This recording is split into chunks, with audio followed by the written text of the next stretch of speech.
You want a piece of me, boy? Nuclear launch detected.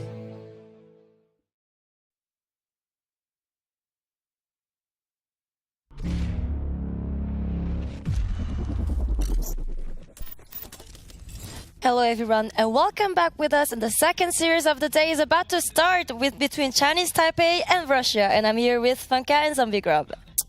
Yes, second series of the day, Chinese Taipei, Russia, probably on paper one of the closest series, also most entertaining series, because we know those players from Chinese Taipei have the opportunity of surprising us with some cheesy builds. You've got Has there, you've got Nice, who's a mini as in a way. Like you've got entertaining player, I think. Yeah, absolutely entertaining players, and players that can snipe multiple times in multiple best of ones. So yeah, perfect. It's a perfect format for those guys. It is. I do think. Yeah, it's gonna be really interesting. Let's take a closer look to this Chinese Taipei lineup. We have Has, Nice, and Expect, and Has is really well known for his surprising style, a lot of cheese. Yeah. Haas is the most well-known, I would say. Gotten the farthest in tournaments, the most tournaments gone too. I would say. I mean, it's a guess, but and just he's the one that's making the mark. He's the one with the memes being drawn up about him. So. Obviously. Yeah. So Nice is a captain of this team. Okay. Yeah. Nice is the captain, but I do believe that when we will have the interview, it's going to be Rex who's going to be talking to us, right? Because of his English skills, just in general, so we can communicate better. I think it's an interesting lineup. I don't know what to expect of Expect. I went there. Because that's one of the first time that I've seen him. As a Nice, obviously, we know them as old school players from the region. They used to play for, what was the name of the team? I can't remember now. I shit myself. Huh? Yoey Flash Wolves.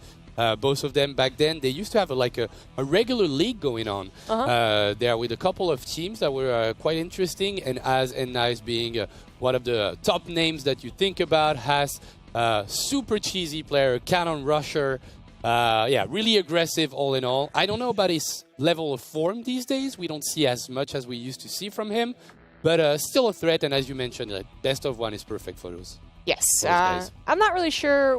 I believe Expect sounds familiar, so maybe I saw him on a bracket or two, but I really don't know much about his style. But he is our resident Terran, I suppose. Rex only coming in as the interviewer, so they would have observed one of these guys. I guess couldn't show up. A 2 Protoss and a Terran, but the cheesiest 2 Protoss and maybe a cheesy Terran. Maybe he actually really fits in well with these guys. I don't know. Yeah.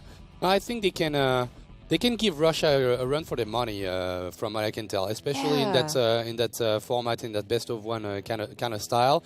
And I can see some of those Russian players just losing straight up to some all-ins that could come out from Has or Nice. Yeah, I'm actually really worried for Russia. I know I'll talk about the predictions later, but Russia, I feel like, it's stable. You kind of recognize the names, especially Braddock being around for a very long time. But then these guys come in and, maybe they don't always have the best games. In fact, sometimes straight up, Haas's games look really terrible. It's his plan doesn't work out. But so let's check the Russian lineup here. So we have Braddock, Artur, and Vanya. Yeah, I'm worried for these guys. Yeah, I mean, Braddock or Braddock. I always say Brat okay for some reason, but because he capitalizes the okay. Yeah, that's the thing. I also think it sounds good, but Brat okay has been there forever. Used to play StarCraft Brood War, one of the oldest players we have in this tournament, and also that's a mean look that he's giving us. He's got the beginning of a smile, but also the eyes of the devil. It's interesting. It's a weird combo, but yeah, really old school player. Always been on the macro side of things. Likes to build a lot of units and go for strong pushes. Actu, maybe the player with the best recent form. We've been talking quite a bit about him.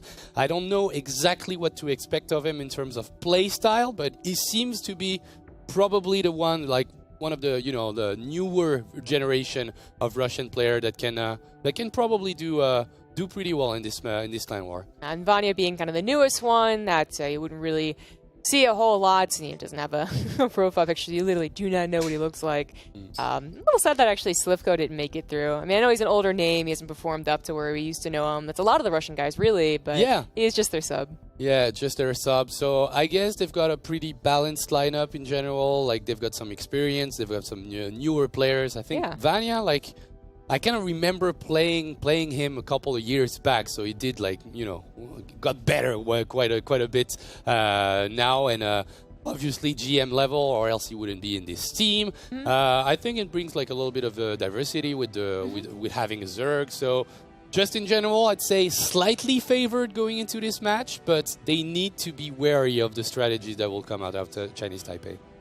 Okay, so Chinese Taipei against Russia. What are your predictions? You know, Russia, I think, will take it. I did say 4-1. Now that I think about it, it might be 4-2, actually. Should have switched. You should have switched, yeah. I'm the only one who went for Chinese Taipei, actually. You and Mapu, Kevin, are observer, but he didn't get shown, so. But it's you guys against the world. Observers don't get to be shown. We are so mean to observers in general. But yeah, I think this game can go like either way, but I still think on paper, like, you know how those players from Chinese Taipei will play. Yeah. You have the information. There is no way that a single player from Russia doesn't know that Nice and Has will try to go for something unconventional, something all-in, something cheesy. They know about that. And when you have that information, yes, you're playing a best of one and you can still lose to it, but having that information makes it so much easier. It's this game could be described as stability versus instability. Okay, so we're going to talk about this matchup with Rex, who is a sub-player for Chinese Taipei. Is Rex here? Hi. Hello, Rex. Hi. Hello. Hello. So you're the sub-player for... Yes, can you hear us? Yes. Oh, perfect. Yes, I can. Okay, so you're the sub-player for Chinese Taipei. Do you know how your teammates were practicing for this tournament? Nice told me we will okay. Oh, yeah. So I don't need to worry about them. Okay, so he's quite confident. So so is Nice gonna start if he wants to all kill? No, he's coward. Yeah, he thinks he can all kill, but he doesn't send himself first. He needs the research first. Yes. Okay. Yes. And so you're going to play against Russia. What do you know about this team? Braddock, Artur, and Vanya. Have you ever played against these players? I played Artur and Vanya on KR Leader, Korea Leader, and I think they are good, but not good enough to defeat our player. Ooh, so we have a confident team here. Okay, you mentioned Korean ladder. Can you tell us a little bit of, you know, the MMR range of the players? Like his Has, Nice. What kind of MMR do they have on Korea? Around 6K to 6.3. Yeah. Okay. Okay, that's pretty good. We don't know a lot about your third player, Effect, right? Expect, Expect, sorry. Yes. Can you tell us a little bit about Expect as a Terran? He's a new Terran player from our region, and he advanced WCS Challenger last year. Okay. And he's trying to get better this year, so now full-time pro player, pro gamer now. That's good. That's nice. I do have a question though. Do you think you're better than him? I think 50-50. Okay. Yeah, depends on map and opponent. Okay. Yes. Okay. And are there many StarCraft fans in Chinese Taipei? I think so. Oh, so do you want to say something to your fans before the game starts? You mean in Chinese? Yeah. 大家帮我们加油 ！Nice 大神说要 AK， 可是他躲在最后面了，所以我们希望不要看到他。对，台湾加油，台湾加油 ！Yes. Okay, well, thank you for the interview. So I think you're ready to go to the first game. Yeah. And 加油，谢谢。Yeah, 谢谢 ，Thank you. Bye. Thank you. Bye. Goodbye. Okay. Do we have the first player from Russia? I don't think so. I think it's Brad, okay? Can you guys confirm? Okay, so Braddock is gonna be the first player, and for Chinese Taipei, expect. So expect is gonna Oh, start okay, cool. Okay. for Chinese Taipei. So we're gonna discover Oh. how this player Yeah. plays actually. So it's gonna be expect against Braddock, TVT. Yeah. TVT to start things off. I think that makes us both happy. Yeah, I didn't expect that. I thought it was going to be TVP and I was going to cry as Protoss did some cheesy builds. So Okay, now so I'm ready. before the game starts, let's take a look at the votes of the chat.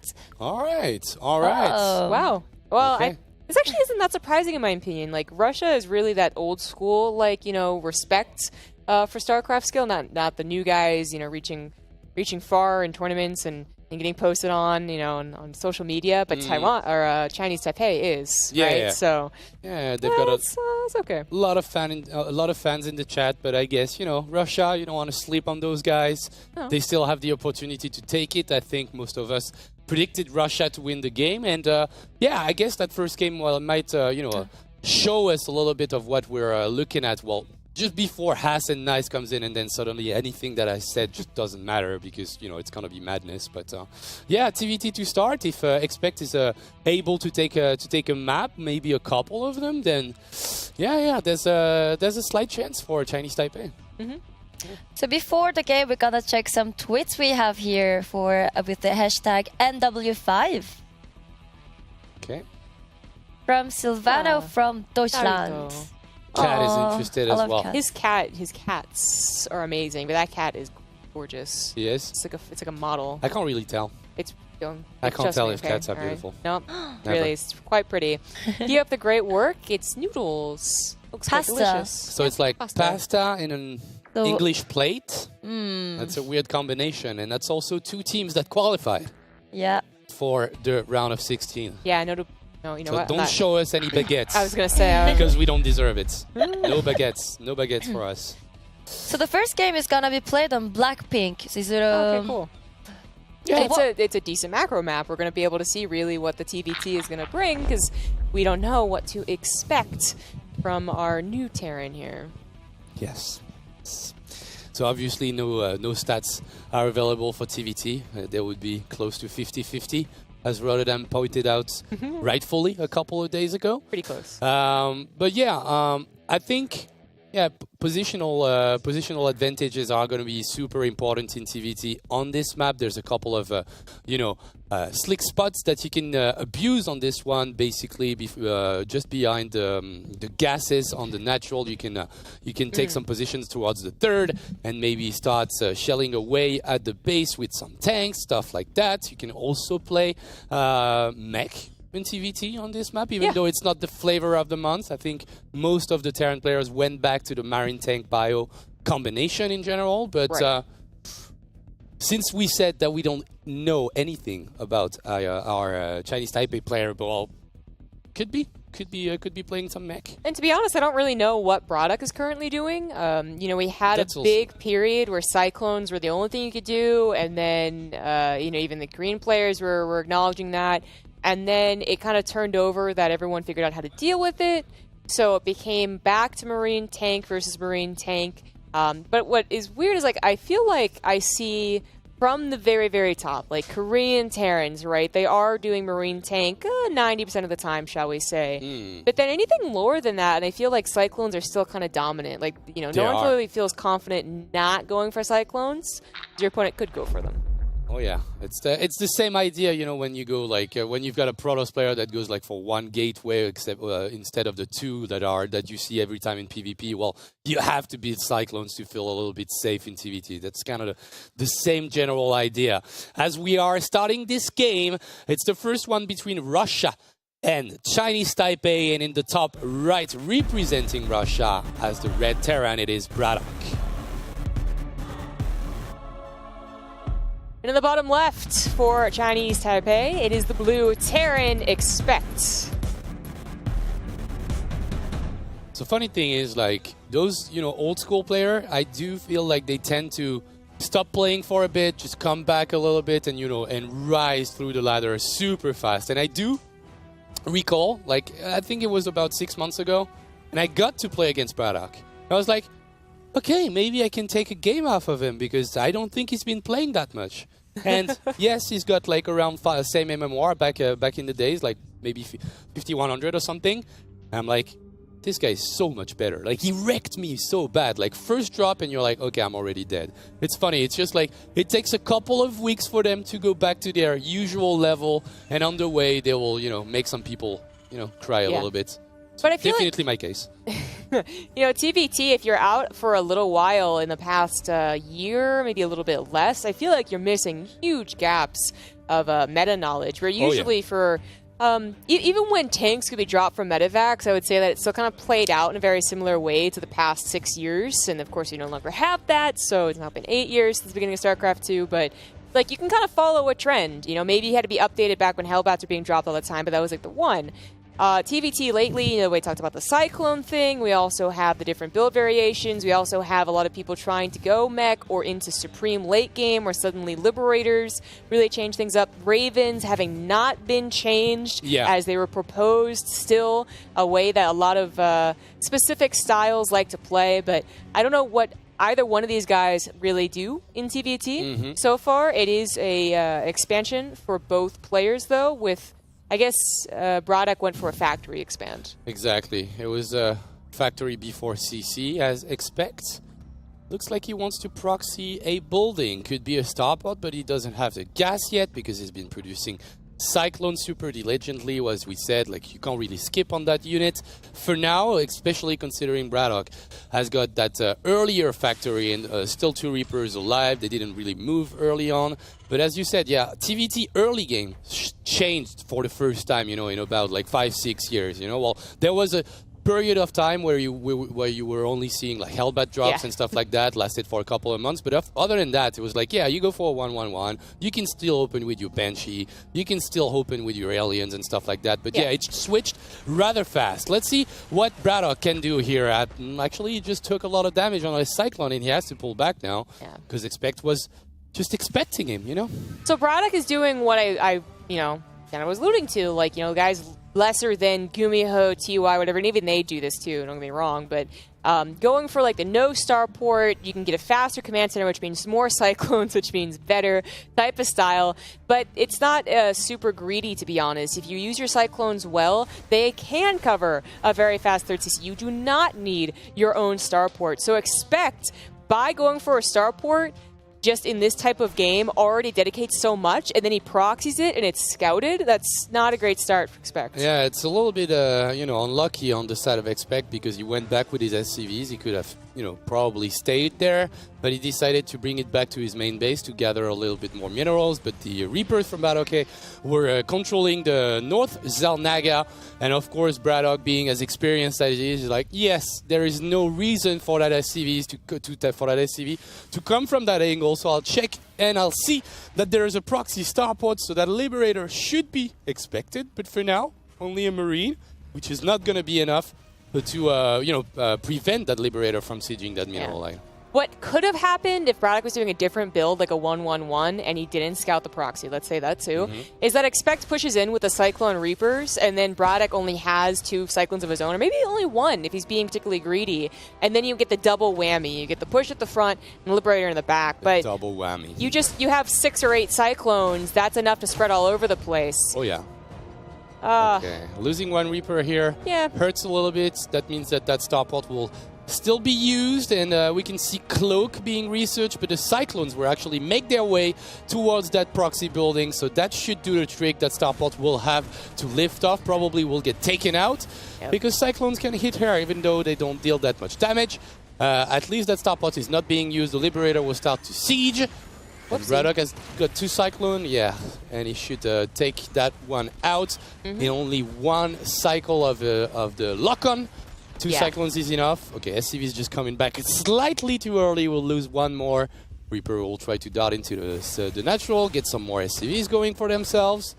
Let's see if he can get more than 1. He really needs to get some serious damage done. Again, going for the proxy. He also did not go for Cyclones, and now he is just going into Bio. Bio's not bad. Braddock will be going into mech, of course. It's just that it's far better when you get what's good at bio faster. And I'm talking about Stim and Medivacs. If you can start the ball rolling early, then the Cyclone player is actually quite scared. When the bio ball grows, Cyclones do fall out of favor. But with the way that Expect had to play here, Stim only just started. Yep. Braddock can swap over to tanks in his own starport and the regular mech composition and never feel very pressured. Yep. The scan will reveal 2 tanks because it did, switch things up in terms of early unit production. Expect that is, knowing that there's a lot of Cyclones invested in those early 2 tanks.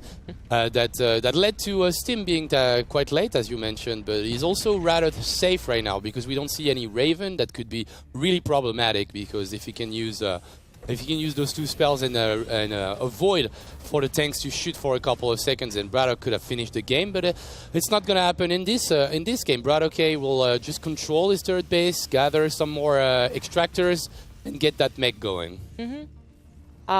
This transition period can be difficult again if Stim was done, but this is not going to be a problem so much for him. At least Expect is matching him on the third. Timing could have been a little bit worse. Unfortunately, Braddock might even beat him to the fourth if things don't go well for our Chinese TAPEI player. He is going to have to start doing something when Stim finishes, even without combat shields. He needs to just start running around, really pressuring. The Cyclones are on the middle of the map. There's a chance they miss a couple of the drops, perhaps into the main, where he is still weak. Or they just find it and kill it, and that's, Yep, and Expect us to turn back because he would have lost those 2 medivacs after the boost expired. So good play from Expect, but also nice map control from Braddock. Just leaving no problem, no area unclear. He's got the proper scans as well, like he scouted early that Expect was going bio, but also with a big emphasis on Marauders with triple tech lab on those barracks. Expect in the middle of the map with double medivac, but still super far away from anything Braddock controls. He's going to go for that third base, but most of the units are so close. Going to the main. Main's much better. Yep. Braddock did really something very good there. Okay, he even has some turrets and Vikings. All right, this is almost nothing. Maybe a couple more STVs will go down. 4 or 5. Okay, we'll give him 5. All right. He pulled back immediately when he saw that Medivacs and thus Stim most likely would be done, because he doesn't have a lot of anti-air, and Medivacs can be a problem if you don't have the Cyclones back home. But he had Cyclones, he had Vikings, he had missile turrets. He's now getting some damage done. No SCVs, but getting a Marauder even is a good trade. Yeah, lots of indirect damage on that natural, because there is no units whatsoever to control this. But at the same time, Expect, with a decent positioning on top of the rep, with triple tank, he's actually destroying a lot of Cyclones. But the tanks are now sieged up for Braddock, and he will control that area quite fast, but still a decent trade for Expect. Yeah, that wasn't as well handled as maybe it could have been. If the Vikings land on top of the tanks, because there weren't many Marines there, that's probably a lot better, but it's kind of nitpicking because I think Braddock is still in a good position. We're going to have to talk a bit more about pacing than, direct, numbers, although Braddock's numbers are also better. But when you're in a typical bio versus mech game, the bio player gets faster upgrades, which he does, but also faster expansions, which he didn't.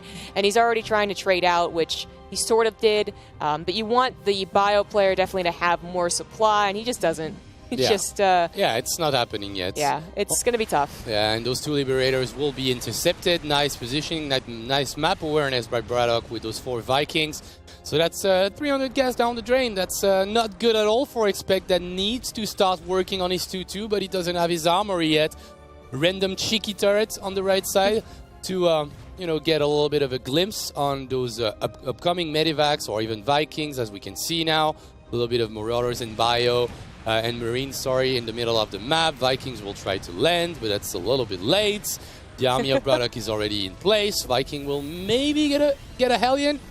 Yes. Well, that's not good, though. Yeah, that almost was worth it because the whole army would correspond to that, but there was nothing following it up. A lucky catch for Expect. He finds Liberator 1. Not quite going to get Liberator 2. But now, Braddock kind of has full knowledge of where the army is. And he saw that one. He barely sees that one with a Hellion. And it's just not a very impressive army, so he feels very comfortable taking this 4th base. Yep. As he's now above 150, and that's really where you can start spreading your tanks around and feeling safe. Yeah. you can expand towards the 4th space and still feeling safe. He just added 2 factories. He was playing on 3 factory for the longest time on Braddock, that is. So it would have been a problem if he got his army destroyed instantly. It would have been tough for him to reproduce. But now, seems like he's in a good spot. 3 tanks and 3 Hellions every single cycle of production. That's good enough for Braddock, and Braddock is taking his sweet time. Turrets everywhere, sensor towers as well. Like, he wants to play that defensive game with double armory mech, which makes a lot of sense, right? Yeah, unfortunately for Expect, I don't think he's going to find opportunity now that the 4th base has been secured to really do damage with Bio. I think his choice is either like really mass expand and just like pump out Bio, I guess, is always an option, but I think a better option is trying to beat Braddock to the air. A lot of mech players get comfortable around 6 Vikings and they're like, well, I guess I don't need any more. Then they do their max out push and suddenly 5 Liberators come in with 6 Vikings and they go, oh no, I made a mistake. I feel like that's where the Bio player, where they have to go once this mid-game's already over. Yeah, it's not really happening right now. The extra starports are actually coming from Braddock. So he will have that air dominance that should make him feel safe. He will get that extra vision for tanks and not be in a tough position if suddenly on the side of Expect we see Liberators with range, stuff like that. No, he's actually taking all the precautions to feel comfortable. He will destroy that tiny content. Yeah, well, there was contain. There was nothing actually, like just 1 tank. So it's not the biggest contain of all time, but still. Now there's a turn train. That's not gonna go well. Expect. Oh my God, he gets like 4 units out of there. No, God, so many missile turrets. A Marine, a Marauder, and a tank. Yeah, let's 3. see what it can do against a billion tanks, Vikings, and Hellions. Yeah, even the Vikings can take this on. The push has commenced. Hellbats are tanking while the tanks siege. Even 1 blast takes out a majority, it feels, of the Bio as they're also stimming and hurting themselves. Yep. And now the Medivacs are going to take it down by those Vikings. Nice positioning from Braddock. Not losing any time. You mentioned it. He was on around 150 supply. 2-2 was about to click for the Russian player, and now just it's the never-ending push, you know, like you siege a couple of tanks, you unsiege the rest of them. We will try to go from 2 sides, but that Bio is just getting demolished, destroyed by that massive amount of tanks, and Expect already has to forfeit his 3rd base. It looks like he's going to try and just do like I don't know what to say, not quite an all-in, but a desperate last chance. A Hail Mary is going to go for Liberators before taking over air control, which means basically I hope you don't kill them fast enough and I force you to unsiege. But he's already lost the majority of his Bio with that weird mistimed surround. There's even missile turrets coming up, so like extra making sure Liberators can't force him away. And Expect just too late to go into the starports. Yeah, it seems like it's exactly. Even though we have a pretty sizable number of Liberators already on the field, you mentioned it. Turrets are here. He's got Vikings as well. And those SCVs that help building turrets will also be able to repair that army that's fairly low, at least the Vikings are. A couple of the Hellbats and tanks as well, but now the auto repair is coming in. Those 4 Liberators will come in a proper timing and almost getting a tank, but at least forcing, as you mentioned, the Terran player on the red to unsiege. But now the Marauders and Marines coming from the opposite side. Nice timing on the counterattack here from Expect. That was kind of cool. That was pretty nice. It was before the Hellions could come in and turn into Hellbats. And the Vikings weren't target firing the Liberators, so Braddock really felt the need to move. But that wasn't his entire army. Here comes the rest of the Sky Army, even tanks over here. That Planetary is not being... Okay, well, it wasn't being saved. Yeah, he could have probably killed it, but decides to leave instead. Yeah, +2 attack tanks actually destroy Planetary Fortresses super quickly. Now, there's still some Bio left for the player from Chinese Taipei. 78 army supply against the 111. But now we're looking at a massive army of Vikings and tanks. Like, kind of looks like, you know, TVT from the early days of Wings of Liberty, where that was the only units we were building back then. And yeah, it works fine for him because the Liberators will not cut it anymore. They will be one-shotted by this amount of Vikings. They will take care of the Bio as well, and the tanks should do the trick. Braddock's even anticipating the next step. Like, he's mass expanding, which he absolutely should do. He's getting into Ravens and really emphasizing the armor upgrades and ship weapons. Like, he knows he's won this game, but you can see that he's totally prepared to take it to the next step if he didn't. GG. GG. Good play from Braddock. Expect that was quite decent by him as well. But yeah, wasn't able to take that many good trades, good engagements. Like I guess you could just argue that the liberators on the left side, and the remainder of the bio army coming from the right side, you know, was the only good engagement for our Chinese player here. But yeah, Braddock playing as we expected, calm, collected, and mech. You know, you take your time. Yeah. He got to play his game pretty perfectly. The one thing he had to do was scout a proxy, which he did. I'd say that for Expect, it wasn't just the mid-game that went wrong for him. It started from the very get-go when he built an engineering bay that he absolutely did not need. There was no starport for Braddock. Despite having 2 Reapers and a Cyclone, there was actually very little scouting in the early game. Yeah. This was the only maybe questionable move, because Braddock didn't have to deal with this fast, and he could have landed the Vikings, but it still was part of the story of Braddock can do what he wants, and he's still good to go. Yeah, it looked like, you know, the kind of move that you make as a, you know, a mech player that, you know, you're a little bit afraid that this position is going to spiral out of control, and even though you're going to trade ineffectively, you want to take care of it as fast as you can. But as we could see, he didn't have to do it as fast, and in the end, it was a questionable engagement, but I also see where he's coming from on this one. So like, yeah, I've got a slower army. It's not like I can get some bio going and drop on top of those tanks and get that, you know, that position back quite easily. When you're a mech player, you have to take your sweet time, and sometimes it's a massive problem. So I can see why he went for you know, that ineffective kind of engagement, just to, you know, take that position out of the way. Yeah, of course. Now I do have to wonder about who's going to out next. We have 2 Protosses left, so it's definitely going to be a TVP. 2 cheeky Protosses. Exactly, but which one? Nice. Us. Why do I say it just 1 second before? I could have remained silent, but you know what? I can't. I have to say something. You know? I have to pretend like I'm an expert or something and look bad and wrong every time. It's okay though. So Haas is going to be the next player. So we expect something really cheesy, really aggressive in the PvT matchup these days. What do you think is the best, like, kind of, you know, cheese that you could use? I don't really. Well, the thing is also Haas is not even playing like regular all-ins. He has his own style, right? That's true.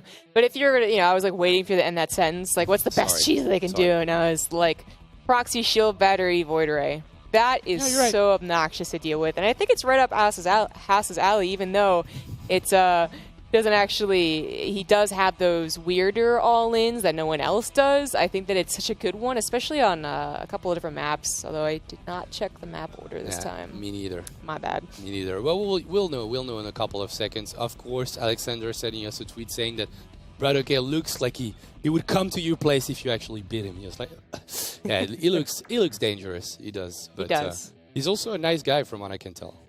I've not heard anything bad about him. I don't think I've either. ever met him or talked to him, but actually I might have talked to him. He's actually really cool. Yeah. All right, so it is backwater. Hopefully it didn't take too long. Not knowing. Okay.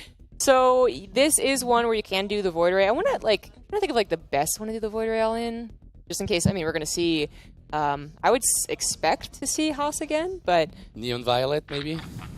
If you can do it on the you can get the third base going. Oh, that is brutal. Which is brutal, and you should never get this one. But if it does work, we've seen Maru just being like demolished by that strategy not that long ago. Yeah. Okay, let's see. This guy knows he's going to get all in. He's going to get pressured at some point. Representing Russia and leading 1-0 at the moment is Braddock. In the bottom right, as the blue Protoss for Chinese Taipei, it is Haas. Crazy ass. Used to play triple Stargates, Mass Oracle, PVZ. Worked perfectly fine. Wasn't the perfect build yet. And then it was like taken by the best Koreans that were like, actually this guy is onto something. Oracle's are kind of imba. Yeah. It's so funny when you think about it. Like, he was doing that for months until it actually hit, you know, the Korean scene, and they were like, okay, we're actually gonna do that. And then Classic seemed to kind of perfect it. Yeah. Yeah. It's like has amazing builds, but at the same time, it looks like it's not the perfect version of it, right? Yeah, like you could do it better with better macro. You could do it better with better just like knowledge of build order development in general. And then Koreans come in and are like, yeah. So it's funny. We'll show you, man. Is that I do know, and she told me this herself, that like she takes credit, Scarlett takes credit for, I think, I don't remember which part of it she takes credit, but she's like, it's like talking about how good Classics Oracle thing was, and she was like, oh, that's mine. I was like, what? No, go away. We know Scarlett has got she does play a lot of amazing cheeky products. Protoss builds. Yeah. At least I'm pretty sure this is about the Mass Oracle was a while ago, as Mass Oracle was a while ago, but it's always relevant to bring up when Haas makes it into any tournaments. Well, it's also one of the greatest memes we've ever had was back then in IEM Shanghai, where he played that Mass Oracle strategy, and we had one of the Chinese fans that was like so ecstatic, so excited. It was so funny. And somebody from the production at ESL just, caught it live. And his face will just, forever remains one of the greatest memes of StarCraft. Yeah. This is always such a cheeky thing about Backwater, is that these bushes are not just site blockers for like either side. You can actually fit something in there. Like sometimes you see Stalkers in there to surprise their opponents, or Marines against a Protoss to surprise the Stalker that's usually sent across the map. But no Stalker here, an Adept, and a Stargate. Yeah, an Adept and a Stargate, and a fairly normal Nexus. So Haas not going to go for the craziest of all-ins yet. And actually, we'll start with a Phoenix. For a guy that loved Oracle, actually gonna go for the different units as a starter. Also, just the Oracle in general got so much worse in PvT. Let's be honest. It did, yeah. This thing has gone from proxying is inevitably damage done. You just feel like you can't perfectly control it or defend against it, to oh, I went for a proxy Stargate. Like, thanks. Like, good thing. Because it is something that you generally scout, and then it is easy to respond to, as most of the builds that Terran do, 1-on-1, 3 racks, like whatever it is, you just split the Marines a little bit, put Widow Mines in, and it's no problem. And even if you don't, an SCV pool has become really good against Oracles. Yeah, exactly. It will deal some indirect damage, but will not kill the 10 SCVs that it used to do, which is a good change. Oh, that Phoenix. It's gonna hit the first Widow Mine hit. Clever. Nice positioning by Braddock. Phoenix doesn't get one-shotted, which is nice. Can it? So he can't lift it. No, he can lift it. He just needs a buddy. He has vision if he goes on top of it. Yeah, if he goes on top of it, but he needs a buddy. He needs a friend. There we go. And now it's happening. Okay. Thank you, friend. Yeah, Let's take care of that Widow Mine. Shall we? Yeah. Okay. If Braddock really wanted to, I think he could have saved it. Tried to make it run away before the Phoenix came through. But now he's looking to see if the Phoenix are just patrolling, I think, around the base. Some finally things to pull us back. He did open up with a 1-1-1, but it's very defensive. Even if it was planned to be a medevac, you see the Phoenix, and you're always like, well, should I do it? So now it's just into tanks and more barracks. And I can see Mapu from here looking super confused. There is a third Nexus from Haas. It's... Third Nexus, Phoenix, and a Forge? Why does it look so standard? Oh, I get you. Yeah. Why isn't there something super weird? Yeah. I mean, he could... Even if we saw Resident Glaives come down with Phoenix, I would still call that, sort of weird, just because it's not in the meta anymore. Yeah. But obviously, it's not weird. People do it. People are all in with it. But there's no Twilight Council, There's no Twilight. Yeah. Oh, there it is. Okay. Why would I need a Twilight, guys? I don't understand. Phoenix, Adept, naked Adepts. Perfect. Good enough. Works for me. So, okay, on the side of Braddock, we got a defensive tank. Should probably stop at 1. Yeah, we've got a reactor now on the factory, so should be starting to build a little bit more Widow Mines. Always good against Phoenix, except when they decide to shoot on top of your army and, and all your Marines die. But we got that covered. I mean, we talked about it a couple of times. Every single unit in the Terran race just actually deals damage to itself. Even stimming, Yeah, even stimming, exactly. Unless you play heroes, that makes sense. It's bad for your health. Oh, yeah. When you play heroes, it actually heals you, right? Yeah. Makes sense. So, Resident Glaives is on the way. I mean, I think a lot of the builds that we see in the past, they end up perfectly with +1. They had a Warp Prism, then you just attack. But this is there's no Warp Prism. There's a lot more Phoenixes made. It's a lot more about the Phoenix here. This will make it so Liberators aren't really helpful. The Phoenix would kill them too fast, even though they're usually not that quick at it. And it also increased just the necessity of Widow Mines and getting good shots with the Widow Mines. So, even when I see Braddock miss 2 seconds on the factory, I'm like, oh god, is that going to kill him? How many Adepts and Phoenix are going to come in after him? Because he is on the defensive. He has to wait for a better army here. And then even when he pushes what looks like a good army, if the Phoenix control is good, those Widow Mines will just splash him back. Oh yeah, you need to be super wary of that. Once again, a Widow Mine will connect with one of the Phoenix, but nice split from Haas, good reaction time. And yes, it will be the Adept Phoenix kind of play. We can see the Resonating Glaives are about to finish, probably in a couple of seconds. +2 attack as well, and once again picking off some Widow Mines before the fight even starts. That's good for Haas. It's very good. The Widow Mine count, when it gets up to 6, I think you're just always scared. They can kind of split them too, so they have multiple directions to move to. But you keep it below 4, and it's just the Adepts will overwhelm you if they do get a couple of bad shots. Perfect game so far. Don't know if product should be moving out. I don't really know either, because there's going to be a lot of Adepts being whopped in a few seconds. There's already 20 on the ground. Widow Mine drop. Oh, hey. Got a couple of kills here. That's 6. That's a good start, but that doesn't really transition into an attack to me. Like, it's just maybe I can push it a little bit further. Look at this army. You can't take this one. He scans and he realizes the mistake he was about to make. I'm glad that he realized it was a mistake, though, and I think... Okay, protect your air units. Medevac and a Viking Udon in there. I think that was kind of common to see a bit of a poke from a Terran, but I also believe that Terrans knew they were going to have to pull back when Adept Phoenix was the common thing to do. I'm loving these Widow Mine drops. He's seen nothing but aggressive Phoenix play, so he knew there would be an opportunity, and they've been doing some decent damage. Oh yeah, definitely, but I do think that has a plan, and that plan is to kill Braddock as fast as possible. He's got 49 probes, building a little bit more as a Liberator sieges up in the main. But I think we will see an attack coming up in a few seconds. Let's see if the shades are being used. Whoa. The first 2 Widow Mines are actually going to connect it. That's a massive mistake from Haas. Most of this army has been... Why isn't he shading? I don't know.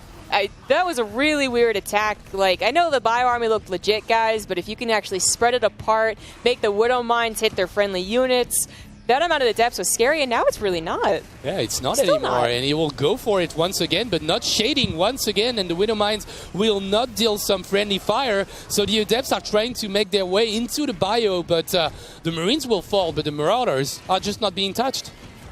This is so weird. It is. You know, I know we talked a little bit about how, like, Haas's style, if it was in the better hands, a better player, then it looks, like, really cool.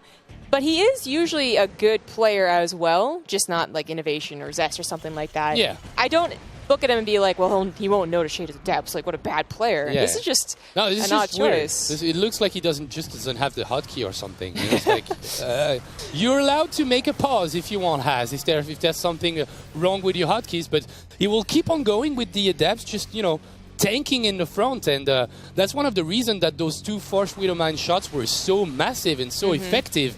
And even messed up a little bit with the micro on the Phoenix. Was waiting for another Guardian Shield that will help tremendously. Remember that there's +2 attack on those Adepts, so they do deal a lot of damage, but mostly to the Marines. Marauders are starting to rise in numbers. Once again, we have Widow Mines. I believe there is focus fire. Oh, no, there it is. Hey, on the top of the Terran army, it doesn't actually kill too much. We are about to have Ghosts make their way forward, and with Ghost, Braddock will absolutely demolish this army. He did take an okay trade there. That might be the last opportunity before the Ghosts are actually coming, but the Adepts are getting taken down. Nice EMP on top of most of the Gateway army, and Haas has to pull back. Still super close in terms of supply, 105 to the 103, and finally he finds the Adept Shade Key. And that's going to deal a lot of damage, though. Yeah, this is something that could have happened a while ago, too. I didn't even think about that. I was so worried about the actual army fight. Yeah. That's a lot of SCVs. The pull should have been immediate. Unfortunately, he was kind of worried, as I would say not the last fight, but the one before that was actually kind of like, okay, Haas took a sizable chunk away, and then this last fight was more of what I expected, like a pretty decent trade. Yep. So finally getting the SCVs in. Braddock was a little scared to try and respond as fast as possible. But now he has Ghosts, and Haas, okay, it's like, forget about the attack for a second. Look at his macro behind this. I mean, he was kind of late to +3. He didn't really start charge that fast. His 4th base wasn't down. Yeah. I mean, this could have been... It's not the fastest transition, but I do believe that after the last bit of damage that he just inflicted over Braddock... Well, don't do that, though. Is he going to accept those shades? Okay, getting a Ghost is good. But that's already 6 Adepts as he does it on the 3rd base. So that's good, I'd say. Like, he's going to kill a lot of SCVs and put Braddock in a really terrible spot in terms of economy, but also threw away most of the units. So the counterattack from Braddock with the 2-2 Oh, wow. could be massive. He brought his SCVs back or something? Like I think he did, yeah. 25 SCVs, now I would expect maybe 15. It's also important that Haas was buying time to finish up 2 or 3-1 actually, and then also charge. If he could buy more time and get the Storm, well, I just think that Braddock really messed up. But there's still a chance for Braddock with Ghosts, with a sizable army, some okay upgrades now to push across the map and maybe even, I don't know about canceling the 4th base, but really apply a lot of pressure. Yeah, that was a good move from Haas with those 3 last adepts that were saved just before to get a Widowmine, and I think they will live in the end. Gather up with some Zealots with charge. Nice EMP to stop things off, but the sentries still have energy, which means the Guardian Shield will be here. Phoenix will come in from the side, and the Widowmine don't connect with anything. He's got Archons, he's got Zealots, but still some more bio and a lot of Medivacs in the air. So that army has got pretty nice survivability, but I don't think the numbers are here though. Yeah, I think the EMPs, they really had to pick and choose the Charge Lots, the Sentries, or the Archons. Obviously the Archons weren't chosen, so they are tanking a ton. Braddock maybe would have been better off doing the southern portion of this 4th base to attack into, and he agrees now, but maybe saw an opportunity. Okay, and once more, as building the right units, I believe, like a couple more Templars, so he'll have an extra Archon. He's got a Robo that wasn't doing anything, so now he starts building Immortals that will help tremendously. Look at it, there's nothing but Marauders here, and Braddock has to go back. We'll get some units picked up because, you know, that's the price you pay when you fight against Phoenix and you want to go back. Well, you will lose units. You will lose Medivacs. You will lose some Marines. And Braddock never really rebuilt many SCVs to actually play this game further. Doesn't have a 4th base. Doesn't have the means to go into 3-3 as 3-1 finished for Haas. We're going on that 2nd armor upgrade, and I was going to say, you could also start shields. He has 2nd forge. Soon make Phoenix too, which is a bit odd, but he doesn't have any other real anti-air, no Blink Stalkers. And he is now feeling confident enough to move across the map. I think that he should. Braddock showed a very weak army. It lost all of its ghosts and Medivacs, and he knows the SCV damage was really good. Prism might be handy too, but doesn't have one, so there's not going to be as fast of a reproduction from our good friend Haas. He's going to try and push in. There's a lot of ghosts. Those Archons don't have any shields left. I think he needs to pull back for a bit. And at the same time, double drop as a counterattack. You know, Braddock's had the consistent army supply, and it was about getting those EMPs, getting good EMPs, having enough money to get those ghosts. And that was a good amount. They also all live. So they push the army back. The drop still lives. And Braddock now has, was it 5 or 6 ghosts to push or hold, whichever one he wants to do. 6 ghosts. Yeah. It's a good numbers. Phoenix trying to, pull this out. Those Medivac, just, get out of here. One Medivac will go down. The other one will try to make its way on the way to the natural. But Phoenix will do the job. Archon's waiting on the other side.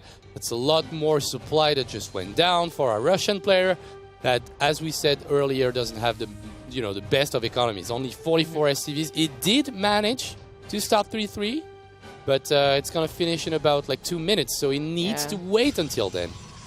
I really want to see Braddock go into Liberators. The Phoenix count has been low for a while, but he could really pick and choose. Like Liberators and Ghosts, and he chose Ghosts, which has let him live this long. But now that we have the rest of the Protoss army on the way, the rest of their composition, we also have to see the same for Braddock. And Liberators would really perfect the army, especially if he could get his way to range.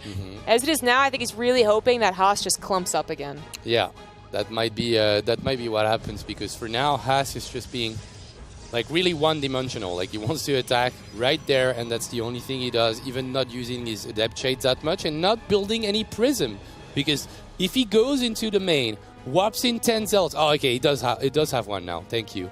So you warp in, let's say, 10 Zealots with +3 attack in the main. Well, Braddock has to do something, which means then suddenly his army in the middle is not as impressive. I don't know if it's really within his game to go for an attack, but... It looks dangerous, though. It looks dangerous for both of them as they don't recognize what's going on.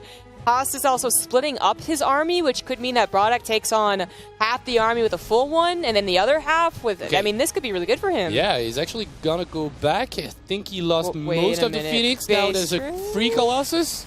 Massive stim to take him out. Let's go! Let's Yeah. get this one! Okay. He one-shots it. I think they both recognize what's going on here. They both have chose. Well, no, Haas did bring back half of his army, which I think was just a really bad idea. It's full base trade territory. Go for the attack and then recall your entire army back home, because that's really How what did he Haas needs. lose that much army? He's got 66 supply. Yeah. He might lose this game. He might. The upgrade's barely not going to finish. my The pylon are God. taken out. +3 looks like it is. Just 5 seconds to go. And armor is close behind.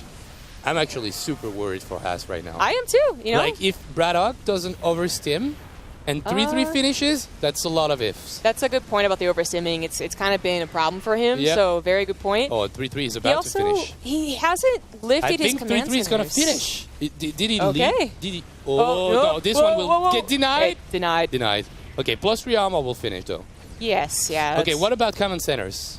Do So we he- still have one on the third base? Okay. Yeah, he lost the second one, which I guess is understandable. There's so much going on, but it's really like base trade. Like, you got to lift all your buildings, I think, as soon as you think you have to. Maybe a couple more SCVs mining, but not really. Haas is rebuilding Oh, wow. everywhere on the map, like top right and also bottom left. He's got a base. Okay. Yeah. Finally, the buildings will be evacuated. When we look at the army, like, can we take a look at the units tab?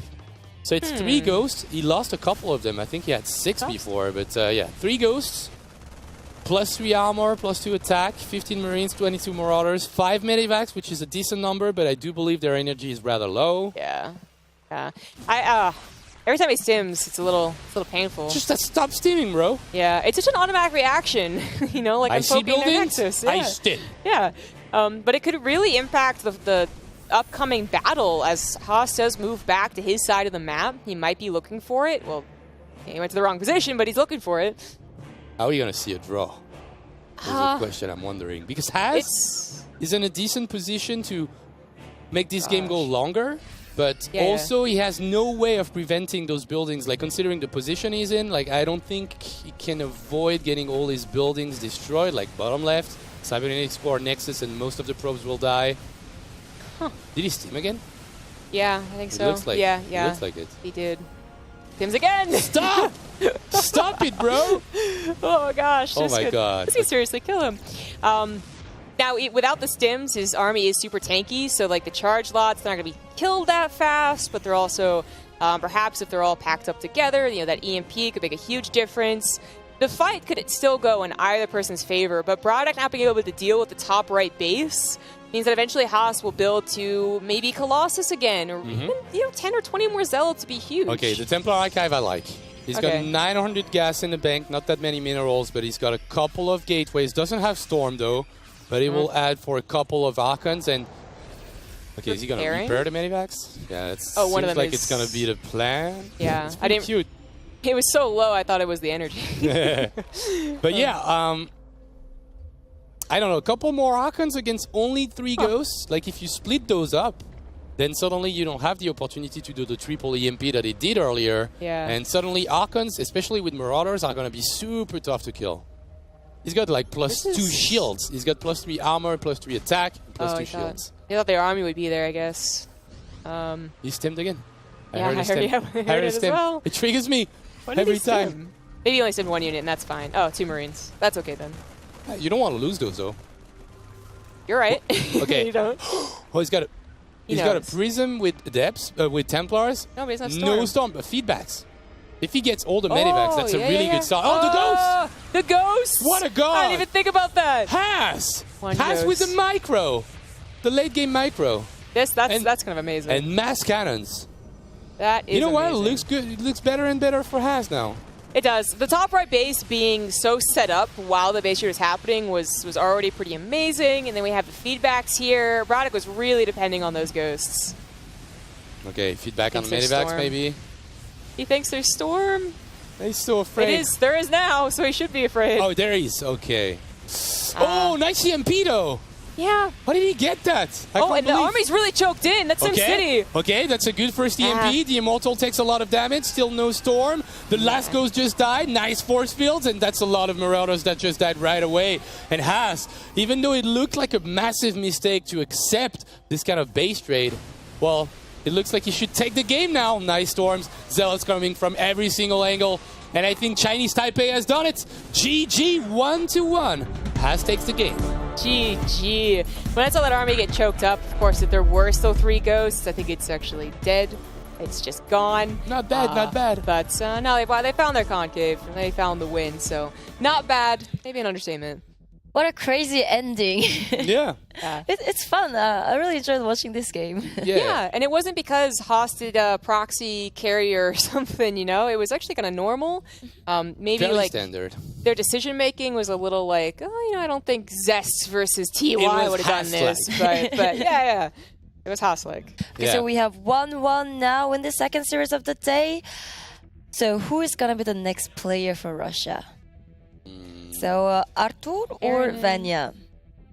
I'd say you send out Vanya, just because just in general Haas seems to only do like cannon rushes in PvZ, and the last time I've seen those, they were rather bad. Yeah, they're kind of bad now. They were kind of bad. So I'm like, you send out Vanya. What's the map? You have the map? Yeah, I'll tell you this. Just Because a second. okay, those devs dealt a lot of damage, and that's actually what's put Haas in a really good position going into the mid to late game portion of the game.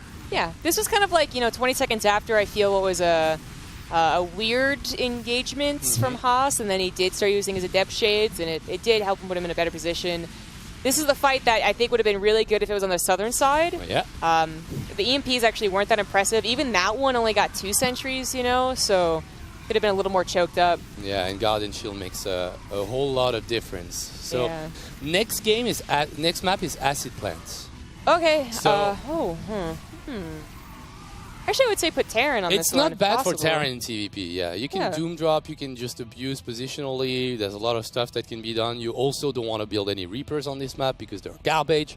But aside from that, I think it's a good PvT map. So I think both players are possible. Well, we need next player for next player for Russia, guys. Yeah. It was switched. Good job. So I'd say both options are available. I would still go for Vanya because I just want to say something and be right? and be wrong. Okay. It's it's what I do now. And is it? Hey, it's going to be Vanya here. I'm happy and mad at the same time. It's a weird feeling. So next game will be Haas against Vanya.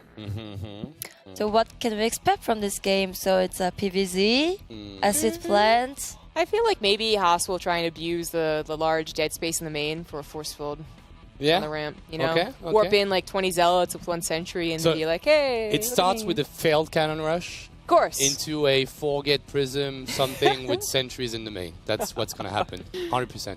100%. Yeah. Okay, so we're going to be back after a short break. And keep tweeting at us for this game. Cheer for either Chinese Taipei or Russia.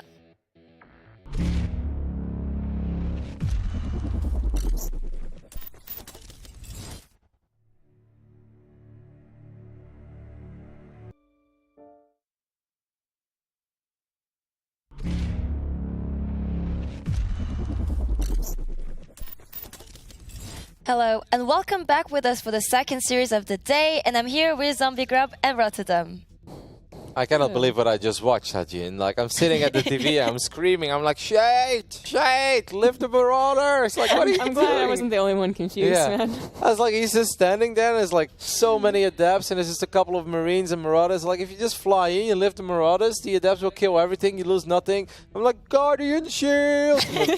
Didn't help, but in the end, he got the job done somehow, some way, but I think he's going to have to clean up his play a little bit if he wants to keep on winning, because it was a little sloppy. Yeah, and now it's a PvZ against Vanya on Acid Plant. So what could we expect from this game? Madness, because I know Vanya pretty well. I've played way too many games against Vanya. He's one of those guys that if you queue up at 5 AM, the first game is always against Vanya. Like, I don't know what times he plays, but it's the odd hours out there. And Vanya is a really crazy Zerg. He's somebody who loves to be aggressive. He loves to proxy. He loves his Roach Ravager all in. And then you go up against the craziest Protoss out there. So I'm expecting anything but your regular PvZ. Huh. Yeah, I take into consideration, and I'm like, that's guessing what Haas is going to do, but now we have to guess what the Zerg is going to do as well, and that's where things get tricky, especially in the Acid Plant. Okay, so here we go for the third game in this series. All right, things tied up now in an interesting nation war. Acid Plant, we knew it was our upcoming map. I mean, what do you think? We were guessing what Haas is doing a little bit jokingly, but do you have any predictions for the map build orders, rather? Hey, let's just go ahead and introduce the players first, and then I'll keep an eye on it. As we look in the main base of our Russian Russian Zerg, an up-and-comer, it's Vanya. And in the bottom right for Chinese Taipei, he is the blue Protoss, Haas. Vanya is definitely a little bit of a meme in the European scene. If you watch some of those, the high-level streamers out there as well, all the pro gamers, every time they play Vanya, they all kind of relieve a sigh and they shake their head and they kind of already know what's coming. It's going to be something mad. He loves to all in, but I actually spoke with Alex, the very well-known Russian caster, or Ukrainian caster, I should say, casting Russian as well. And he said, Vanya lately, he's been showing a different side as well. He's actually been really trying to macro a little bit more as well. But in general, Vanya is hyper-aggressive, he's crazy, he loves to end games quickly. And we've got a Forge on the way for our good old Haas, so let's see. Maybe Funka's prediction will come true. Obviously, it was after the Gateway, so we really have to see what his plans are. I mean, this is oh my god, he's going to do it. I'm getting flashbacks. No. Of course, I was cheering for Jadong back in the day. What was that map? Polar Night, I think it was? Yeah, Polar Night. Yeah, the Polar Night. And when Haas did this, I just, I think I cried. I really do. And it's happening again. This is like a very casual 5 pylons. He's going to cancel one of them and replace them with cannons. He can always still get a pylon on the right side in case Vanya tries to squeeze by a drone. A gateway being warped in here as well.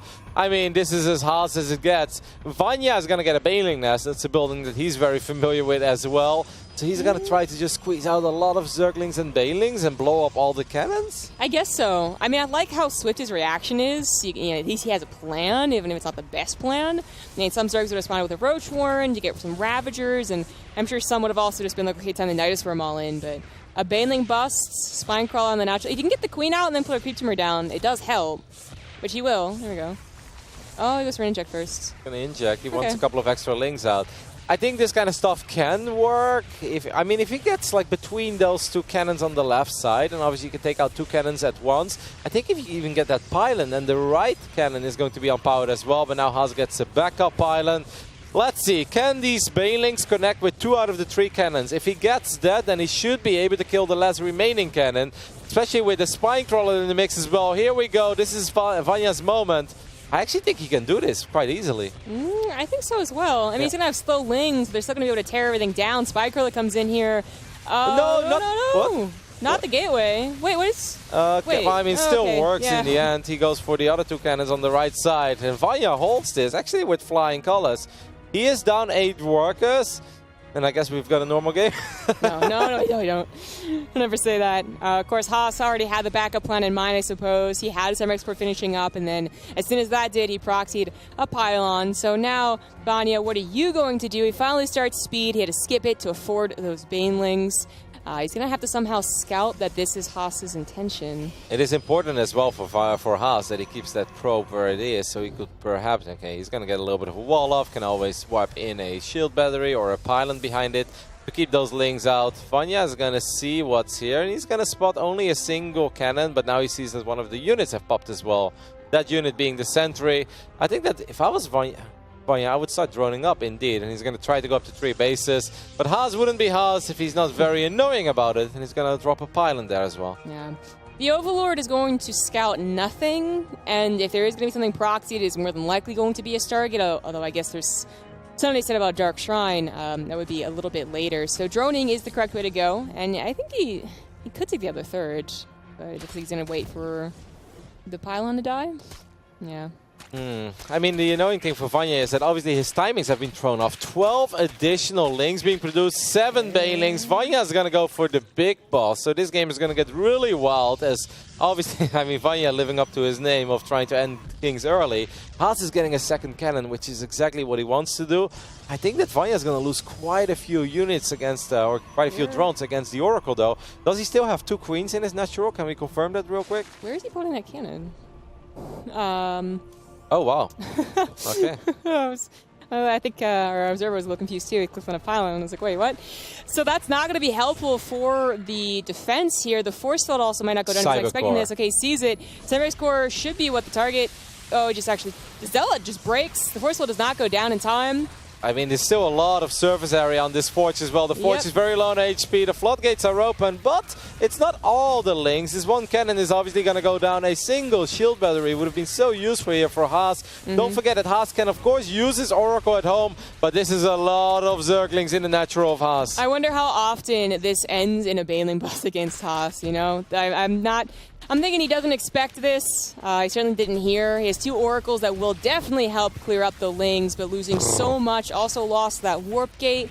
So it's... oh, no, it did finish. The warp gate did finish I thought he was focus firing it, but he decided to go elsewhere, I guess, into the main. So that is one thing for him. And he'll have 3 oracles when everything is cleaned up. But so many probes are going to die. Yeah, Vanya has quite experience with Zerglings in the main base of a Protoss early on. Kills 35 probes. Haas knows it as well. GG. Vanya gets the job done. I must say, he handled that cannon rush very calmly, right? Like you said, he immediately dropped the Baneling nest, squeezed out a couple of Banes, waited. It's like, okay, now I'm going to go for it. Was a little confused at his Baneling movement, right side, left side, but in the end, he cleaned it up quite convincingly, and then Vanya doing what Vanya does best, and that's counterattacking with a lot of Zerglings and Banelings. Yeah, I love that decision. It might have gone a little bit better with the shield battery, with the force field being put down on time, but it was always going to be difficult when your Stargate was on the other side of the map. But I love that, like, Haas, I don't know if he was expecting that from Vanya. You know, Rex said that he played him. I mean, hopefully he told Haas how he plays, but maybe not. I love that he got Haas. Haas got Haas. I mean, yeah, Rex is, of course, Zerg as well, so what can he really help out with, you know? It's like, oh, you know, his EVZ is pretty aggressive. Haas is like, don't worry. In PvZ, I'm the aggressor. As we did have the big wall of Haas, of course, going up in the beginning of this game, but, yeah, just love the way that Vanya responded to it. Was a little bit confused about the Baneling movement here. One Baneling connected with the gate. I'm like, oh, don't do that. But, you know, in the end, defended it pretty convincingly. Droned up a little bit and then felt like, all right, now my economy is strong enough to not Baneling bust with 4 or 5 Banelings. No, I'm going to show up with 8, 9, 10 Banelings and then eventually get the Forge as well. It was well done. I feel like I see a lot more Zerg players rely on the Roaches to follow up against a cannon rush, and Ravagers would eventually tear things down. Yeah. But the Baneling nest was, it looked practiced. Considering how well it did, I would say that's practiced. Yeah, of course, the big risk as well, if you go for Banelings, we're going to take a look at the next player, which of course has to be hot. Nice, he's the only Protoss left. The risky thing about Banelings, I think, is let's say Haas goes crazy with the cannons. It's not just those 3 cannons that are quite close to each other, but there's another cannon on the left side, another cannon on the right side, a Zealot shows up. Then suddenly, if you run out of steam and you don't clean everything up at once, you're dead. While with Roaches and Ravagers, you know you're always going to take care of it. It just takes a little bit longer. Yeah, I think that's kind of sums up the point about the 2 different choices, but obviously Vanya looking quite good against cheesy Protoss, and Nice is actually no different, so you know, he might just do very well against this team. Yeah, we'll see. Nice has impressed me quite a bit lately, though. He, of course, had a good performance at WCS Leipzig, where he was able to win in a PvP series against Harstem. That shocked a lot of people. It was a very surprising result. The games were pretty bizarre. He did things that you just don't see very often in PvP. He had 2 oracles, and he just kept them in the right corner side of the map for like the longest time ever. He waited, and then eventually... actually, no, it was Harstem who opened up with the oracles, and Nice opened up with 4 or 5 Phoenixes. He kept them at home, and then just spread them out like a butterfly. Even though he didn't see the Stargate, he was just convinced there were oracles out there somewhere on the map, and obviously if you send 6 Phoenixes out on the map and you check every corner, eventually you're bound to find something good. So we'll see. This should be a fun series as well. Yeah, and I believe we have that game ready, so we'll be seeing what another PvZ looks like. You know, Nice having a good performance in PvP, but he just saw a guy that he sometimes plays a lot like gets taken out, and now we're on a Catalyst. Oh, Vanya on Catalyst. The amount of times I've seen that pool and gas being taken before the hatchery. and roaches and lings and queens run towards the other side of the map. I wake up every now and then thinking about it. He loves that build, even if the Protoss almost knows it's coming, even if he's convinced they will open up with a Stargate, which on paper is very good against it. Vanya loves his Roach, Ling, Ravager, Queen aggression on this map. Now, of course, nothing is given. Maybe he has got something else in store for us. Maybe Alex was right. Maybe he has been working on his macro game. But I'm going to keep a close eye on the main base of this man. Hailing from Russia, it's Vanya. The top left, now coming out for Chinese Taipei, it is the blue Protoss. Nice. Okay, it seems like it's going to be hatch first, as we don't have a pool or a gas yet on this production tab. So far, Vanya is giving us the idea that he wants to play a solid macro game here. I mean, so far, as the probe is going to get the scout in the natural, see that that's A-okay, and probably stick around the third base for a little while, too. But there's, I mean, we actually saw Catalyst be, I think, the location for 3 different Zerg all-ins, or at least 2 different Zerg all-ins versus Protoss. Of course, one of them was against Neeb, and that one was just like a miracle. I don't understand it. But it's, it's a short map, and there is that bridge of time between the probe and the Adept, or between the Adept and the Stargate, that you can get something across the map. Yep. Nice is going to keep his probe around for now. He wants to scout. And of course, the other game was the one with Cats and Neeb. And that was... no, it was not Cats and Neeb. It was Cats and Harsim. I actually really felt that Cats could have won that game. Like, I didn't understand why he ran those roaches into the natural. He should have just suicided them on the probes. And then I think it becomes really hard as a Protoss to keep more than, let's say, 14, 15 probes alive. And if you drop below that, I mean, then the counterattack potential is not really there yet anymore. Either way, that is the past. Of course, we're going to see the Netherlands in action in the round of 16. I'm super pumped for a round of 16, Jazz. I really feel that that's when, almost every single nation war is going to be a little more difficult to call. You're going to have a lot of back and forth as well. You're going to have nations that have more than just one star player. Maybe not all of them, but the majority. You're going to see a lot more, I think, history between the teams as well. And just, the star players having to face other star players. So I'm super excited for it, too. I also just love live drawings, to be honest. I know it sounds really weird, but it's something really fun about watching something get picked out of a hat and the shock and awe as they bring out Team America against Team Netherlands and suddenly me and you hate each other. I can't wait for it. I mean, America's kind of my second home, so I don't think I can go there. Now, if we would lose to Germany, that's when I would have a problem with it. Okay. All right. Of course, Mapu, our awesome observer, is a German. The Adept is going to scout. Actually, let's the Shade finish up. So Nice wants to take a sneak peek into the main base of Vanya. Look at Nice opening up with the Void Ray. Perhaps has done his homework a little bit on Vanya. I like to open up with a Void Ray against Vanya as well, but then I still die against the Queens and the Roaches, and I wonder what I'm doing wrong with my life. That will push off the follow-up scout here. So while the Adept got some really nice scouting done all the way into the main base, even a little bit to the back, and then he actually even got out. That's, I guess, the follow-up almost probe scout. There's still that worry that something could be missed. I know I want to go ahead and scout again. And the Void Array is not good about going across the map, although there are some builds that do that. The Oracle is really what you want for it. Yeah, I mean, the Void Ray is going to find a couple of Overlords. That's nice. Of course, Void Rays do kill Overlords quicker than Phoenixes do. Vanya spots that Void Ray, and he's probably wondering, okay. So you've got a Void Ray. I'm going to start up my layer 4 minutes straight. The Twilight console has been thrown down. Now I'm curious to see if Nice stops after that one Oracle, as that, it went Void Ray into Oracle, and it seems like he's satisfied with that, but he's also taking additional gases, so it's really hard to predict where Nice is going to take this. Huh. I wonder, I mean, the Roachborn could just be safe. Yeah. The lair could just be for the next step of Zerg evolution, literally. But I'm also waiting to see if there's an evolution chamber thrown down. There are more drones. He seems to be kind of waiting here. I mean, Nidus Swarm does not uncommon in this matchup. It's actually been quite popular, it feels, in the last month. Yeah, but I do like the Roach one regardless. Whether or not he goes aggressive, and since he starts 7 drones, I think it's okay. Yeah. But I mean, how many times haven't we seen a Protoss player open up with a Void Ray or Phoenix here and then immediately stop mining gas, throw down 7 gateways as that one Oracle shows up and is a little bit annoying. It's kind of the safety roaches that are always going to be at least somewhat useful. And it's 6 extra gates being thrown down. Archons, Zealots, I mean, roaches is kind of what you want to have against this. Yeah, we talked a lot about what Vanya could be doing that's sneaky, but Nice is originally known as the sneaky player as well, even though he's been working on his macro, and this is certainly sneaky. And I think that once upon a time, even Void Ray openers were actually more worrying for the Zerg player. Like, they were like, why are you trying to deny my scouting so hard?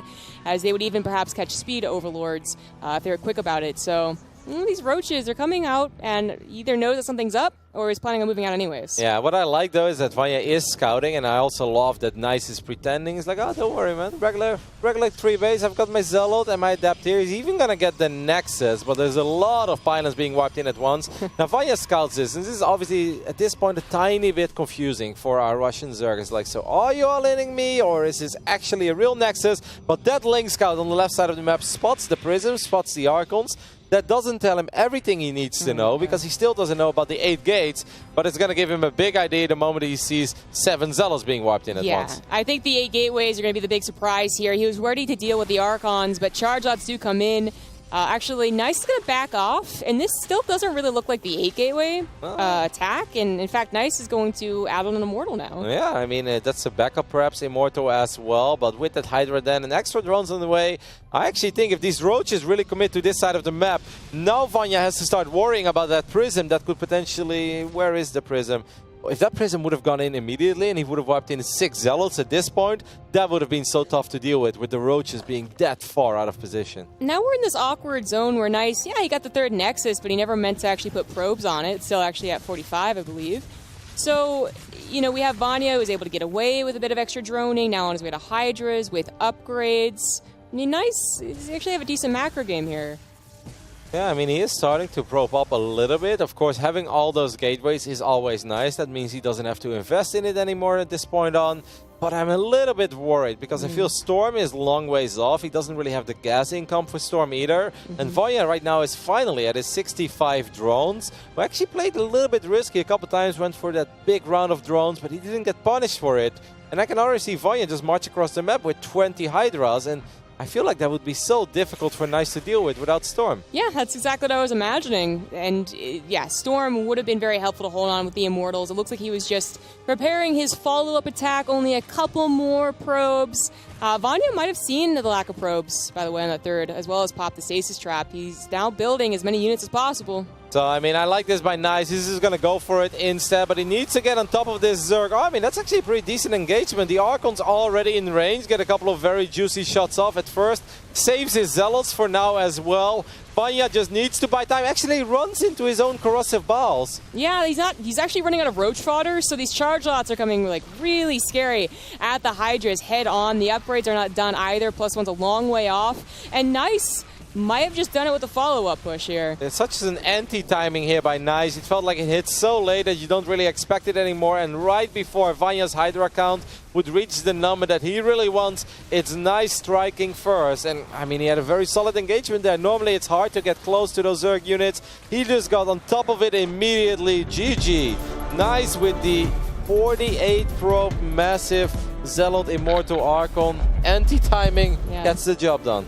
I feel like if Vanya had expected that, he would have maybe even just evacuated a little bit more at that 3rd base, waited for more roaches to pop out, because he was building units. He was mostly done droning. It wasn't quite enough. Really can't blame the Russian Zerg for being confused in that game, though, because he scouted again. He's like, nah, it's a fake. He makes the roaches, he's like, ah, maybe it's real. He sees it, okay, it actually seems real. Spots the 2 Archons and the Prism. He's like, yeah, it was fake, wasn't it? Still nothing. He's like, okay, now it's not happening anymore. And yeah, some real NA tactics there by Nice. When you truly don't expect it anymore, that's when it hits. Yeah. The GG for Nice, and now we have a tie between Chinese Taipei and Russia. Let's look back at what happened in this game. Yeah, the last fight, actually it was like I was a little confused at first why Haas pulled the Zealots back, and then it became obvious that Roach fodder is being demolished by the Archon Splash and the Immortals, and then those charge outs are super effective against Ravagers and Hydras. Yep. Just a couple of very high HP units, of course, with the Archons and the Immortals. He didn't have many sentries, but it actually felt the one force he dropped was kind of useful, because it messed a little bit with the Zerg AI there. And, you look at the production tab, it's 8 Hydras, it's 9 Roaches. If those units just stand there on creep and you kite a little bit, that Protoss army is really not that powerful without Storm, but he he hit right on the right moment. If he shows up there 20 seconds later, I actually think that his push looks very weak, and he will get completely demolished. Absolutely. Okay, so now the third player in the Russian lineup, Artur, is going to come to maybe to take a game to Nice, but he looked pretty confident in the pre-interview. Rex told us that Nice was ready to all kill this Russian team, so we're gonna find out just after a short break.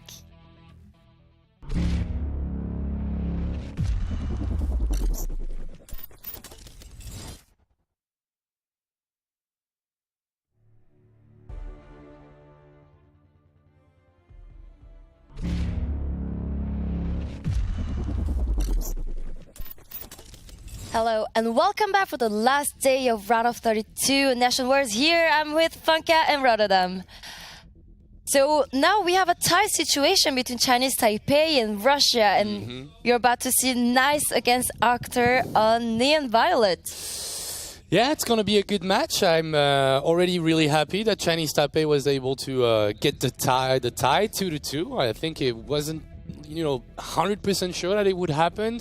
I guess Haas didn't play that good in general, so losing that ZVP was quite expected. I expected before the game started that he would go for a cannon rush that would fail.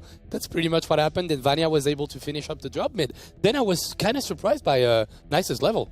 Yeah, I mean, but Nice has been good for a while, right? He had a couple of very solid victories over well-known players in the Western scene, so not super shocking to see Nice take a game of Vanya. I think that's pretty 50-50 between those two. Okay. In this one, Arctur, I kind of feel that Arctur right now is the MVP of Russia. I really feel that he's supposed to be their star player. Vanya is up and coming and a very solid Zerg, but I think Arctur has been a little more consistent over the last 4 or 5 months. Showed some good things in Leipzig as well, and overall on the ladder has a slightly higher MMR than Vanya as well. Think of 6-3s, maybe even 6-4k MMR if things go really well for Arctur. So Arctur is the favorite here, but, these Protoses against Terran.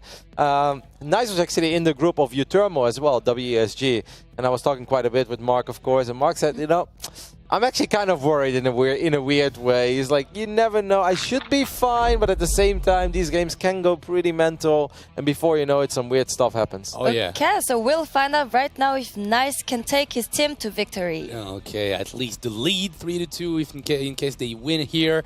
It's going to happen on Neon Violet Square. So let's see if Nice wants to play a rather normal game or if he wants to go into something super cheesy in that PvT. This is the map for the proxy Void Ray Shield battery. I'm just saying. Oh, do you think that this guy would not scout it? That's the question I'm wondering. I mean, the position is so imbalanced if you let it happen. That's what I think as well. And then every single time it happened in the Intox 3 Masters Katowice, you see Maru die. And I'm like, well, maybe I should try this a little more often. Okay, in the bottom right, representing Russia, is the last player, Arctur. And on the left top side, we're looking at the main base of our Protoss. Does he have some more special tactics up his sleeve? It's nice. Hey, that's a Zero intro. It's nice. It's nice. Oh, we've got the double probe scout as well. So he's going to be annoying, harass. Oh, no, he's going to do it. Proxy Void Ray. He's going to do it. Double assimilator on one base, scouts normally, but hides the second probe. Yep, he is doing it. Now, Arctur is already scouting around. Obviously, he knows the reputation of these guys as well. He's seen quite a few games off Nice. There we have it. This second probe is going to go to the right bottom side. We can see Nice is going to try to squeeze out a Stargate with some Void Rays and some shield batteries. Yeah, let's see if the positioning is perfect on the side of Nice. He will have to get that Stargate as close as possible. Oh no, this is the dream scenario, Funka. Okay, the SCV I think is entering the main at the opposite side. Is he waiting? You think he's waiting to drop the CC? No CC yet. Yeah, okay, he doesn't do it. What is he doing with his money? I think he built it in the main. Yes, he built it in the main. That's still risky. I mean, you could say that's a little bit better, but in general, maybe even throwing down a second Rex, getting a bunker very quickly, trying to get a factory out. I mean, the best way to deal with this in general is obviously if you would open up one base, it's not that hard because then you have a very fast Cyclone. You can get Widow Mines as well. Some Terrans really love mines. Factory mines, you just squeeze out 6 mines and then the Void Rays just cannot get a good fight ever. against the CC, even though the CC is not on the low ground, this is kind of what you want to go up against, though, if you're nice. Yeah, I think that's the greedier way of trying to defend it. So Arthur definitely takes a risk here, but maybe he doesn't know yet. He's going to confirm He's not crazy. that it's this target. But, you know, the Reaper went like a different direction than this one, you know? He went to the gold base first, then went to the southern base. So not confirming and not killing the probe, like it would have been a problem if he lost the probe. Now we've got the first bunkers being thrown up already. It's of course very important. He has the reactor already on the barracks, so he's going to be able to produce 2 Marines at a time. Could almost get that probe there if he would have gone to the other side, but I guess Arctic rather plays this safely. He's like, nah, I'm going to get that probe with my Reaper anyway. You just want to get your Marines into bunkers, and he starts mine production. I think that's actually pretty smart. I think maybe 1 or 2 mines and then a Cyclone is very good. But mines do complicate things quite a bit for Void Rays. Oh yeah, definitely. We'll see that Void Ray is going to come in directly to the mineral line, gets an SCV, and needs to go back right now to get some shields regenerated. And now the Widow Mine will get burrowed. Okay, it's so close from being able to reach that Void Ray. So the Extractor is going to take some damage. An Adept in the main gets a Marine. Oh, he's going to try to trigger the mine. That would have been really nice for him. That would have been the sexiest play so far. That Refinery is going to get sniped just like that by that Void Ray. Obviously, the Void Ray can just tank the shot and heal up if it wants to. But I think he only wants to do that if he's sure that he can actually kill the mine as well, which is pretty smart. You've got 2 Void Rays now behind the mineral line of Arctu. These bunkers a little bit out of position. Yep. The first Viking is on the way, but I actually feel that this is starting off pretty good for Nice. Oh yeah, definitely. And the first Widow Mine can't really move right now, because if he does try to move it, he will probably get it destroyed after that. Okay, that last probe will die, so there's not going to be any more buildings, but that's also a Widow Mine that's being detected right now, and that will not be able to shoot, and he will die right after that. That Void Ray saved at the last possible moment. Now what about there's the second one, though? Viking in the mix. The second one, he's going to take the mine shot. Ooh. No, he's not going to take the mine shot. That one Viking has got his work cut out for him. Still 20 SCVs left for Arctur. Of course, he does have double orbital now, so he can start dropping some mules. That mine is still making things a little complicated. These Void Rays are already bruised up, so if the mine connects, that's a guaranteed kill. Okay. I think maybe the full health Void Ray should tank it right now.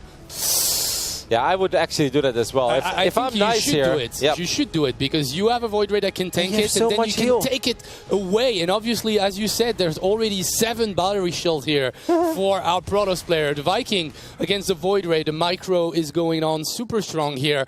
Double CC still available, and now the Void Ray will go in their second phase and destroy that bunker right away. No damage dealt. Protoss! Protoss! I mean, now we've got the starport with the reactor as well, so Arctic is going to be able to get a few more Vikings out. The longer this goes, the more micro potential there is, but he should really tank that shot with that 1 full HP Void Ray. I am 100% with you.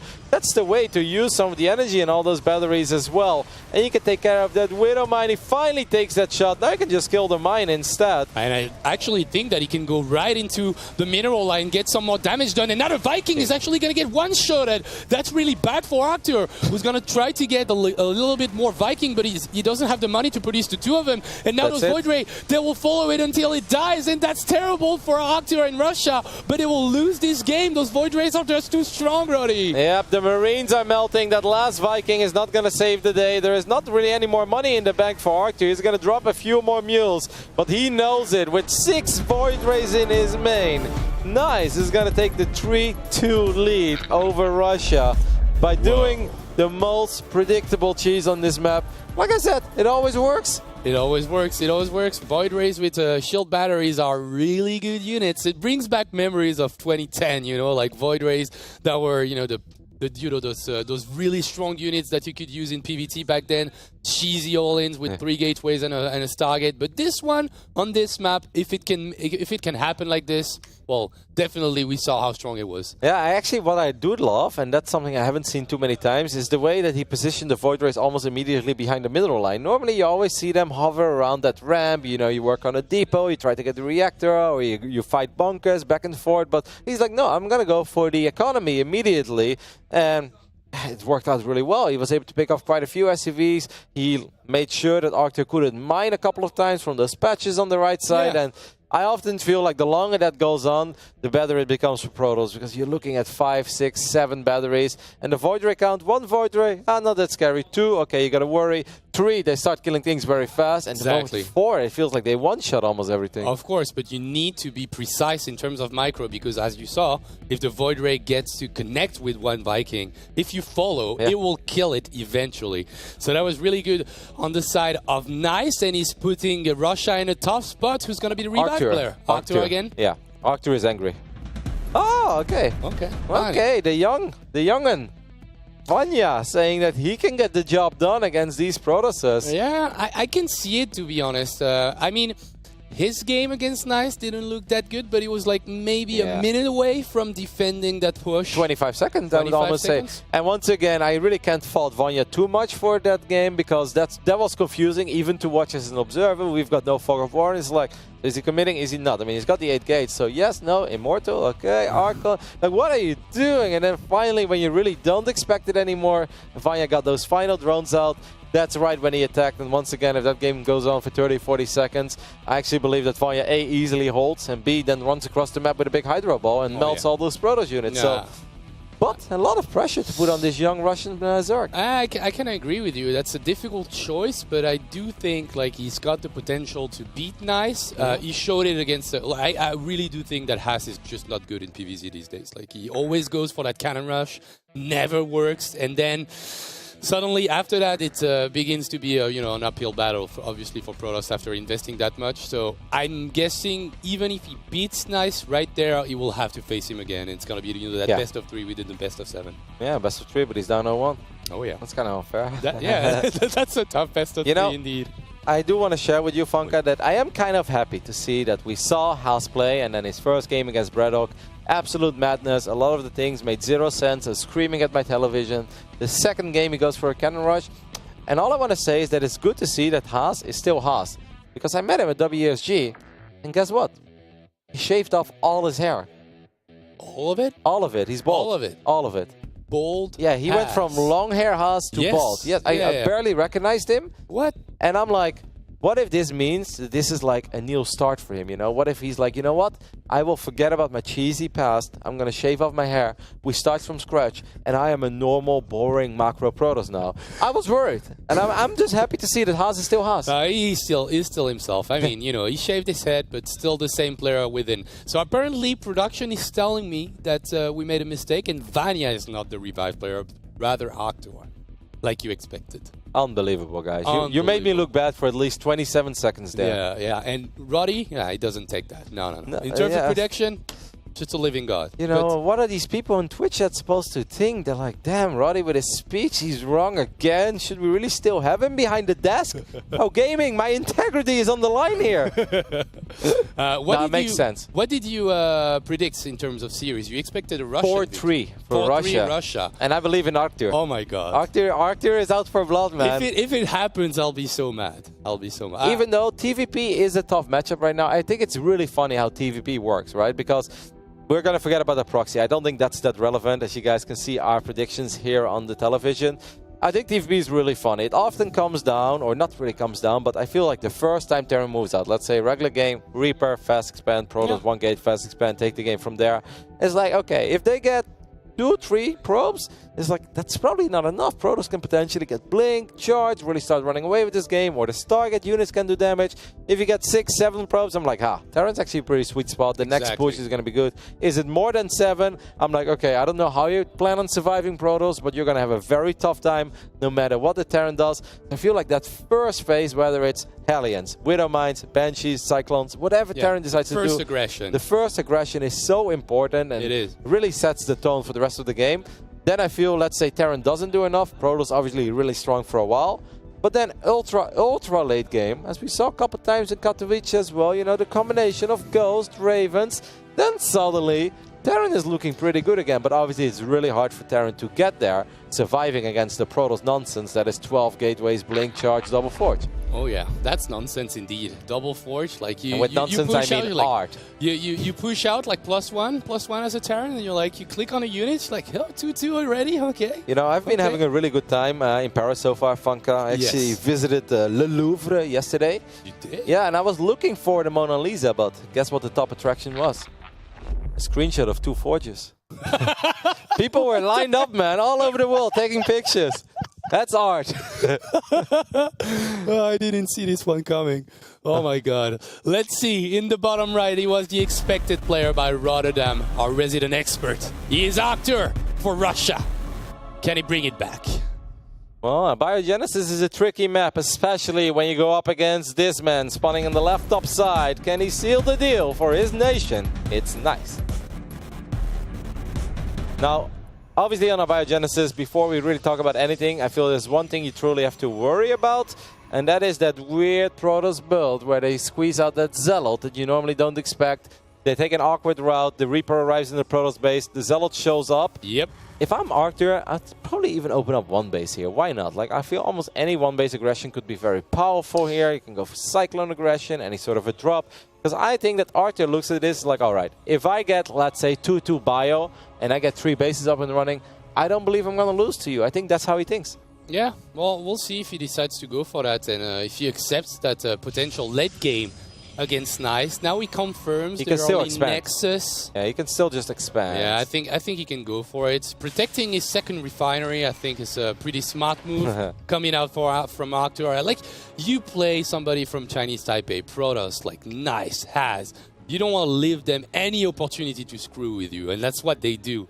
Day in, day out, that's what they like to do. He will actually try to get that CC just a tad bit late. That's actually a late CC compared to that Nexus. Yeah, but I mean, he's kind of forced, right? He was worried about... CV scout, yeah. you know. Of course, he had to scout as well to confirm this is happening. He also had to check the gate rate to make sure there wasn't a Zealot on the way. Then he's worried about Nice stealing his gas by potentially really throwing off this build. That probe is still around. This probe can actually show up now in the natural and be very annoying. Yeah. Start working on this SCV. I mean, so far, Nice is playing a clean game. And wow, attack lab? Okay, Marauders, He maybe? looks really good. I must agree with you. I really think that Nice, like everything he showed us yet, like really top notch. Yeah, Marauder with concussive shells is going to be the opening of choice here. Look at Nice, and he scouts this, so they actually go for a very fast robo. Oh, This Reaper is taking a lot of damage. It's not going to go down, but... Whoa. I mean, All right. the Immortals should be very, very, very solid here, right? Against anything that Arctic can really throw. Definitely. And Nice. Definitely. So that's 2 Marauders now. Concussive Shell against an early Robo from Nice. Everything looks good for a player from Chinese Taipei here. I agree with you. On paper, this is an excellent start for the Protoss. It just doesn't seem likely that Arctic can really get a lot done here, especially the moment the first Immortal shows up. I can only imagine we're going to see an Immortal being chrono boosted out as quickly as possible. And maybe he has to dance a little bit with his Stalker, buy some time with that battery shield or shield battery. But that one is about to finish up, and I actually don't think that Arctur's opening is going to be super successful here. Yeah, not at all. I don't think that will be. We'll try to get the Reaper first, get some damage done. Maybe you don't want to go as far as, you know, chasing the Marauder because the second one could appear. And in a couple of minerals, he will have the money to get an Immortal, and he will go for it, chrono boost it. And we've got Marauders, we've got Cyclones. Everything is really, really bad against Immortal. The Reaper does go down, but what I do feel is that he could have started that Immortal a little bit faster, but I guess he really believes in the power of that shield battery for all the right reasons. He defends, gets the Reaper, gets the Marauder. Now Stim is on the way, but what I'm worried about is what if Nice gets 2 Immortals and runs towards the other side of the map? And I have a feeling that we might actually see him do that. You're on fire today, Roddy. I had a bumpy start though. I don't know. Yeah. Yeah, no. But now you're climbing back this, like no problem whatsoever. We're gaining some momentum, you know. You're gaining the momentum on the prediction, and that's an awful lot of gateways coming from Nice. Does Arctur has what it takes? He goes for an eBay, not gonna help.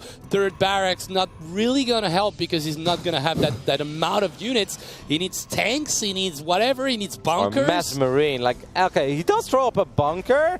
I don't know if he really scouted anything, but he's obviously worried. But a single bunker against 7 gateways. I mean, this is an old school Protoss versus Zerg build, right? And it's all about just hitting. No. Scans the main, but he doesn't see anything. But maybe sometimes if you see nothing, don't you see everything? Yeah. in a way. Well, you can expect anything. And when you expect anything from a Protoss, usually you're scared and you throw down a bunker. That's what I do, at least. Stim is halfway done. I mean, that's How a many lot Marines? of force field. He doesn't have that many yet. He spots the army, though. Arctic now knows. He has a Cyclone. He has a couple of Marauders. He needs to mass repair. You need to surround your bunker already. What are you doing, matey? I think it's already too late. We'll see what he decides to go, but... Stimpack. With Stimpack, I believe there is a dream.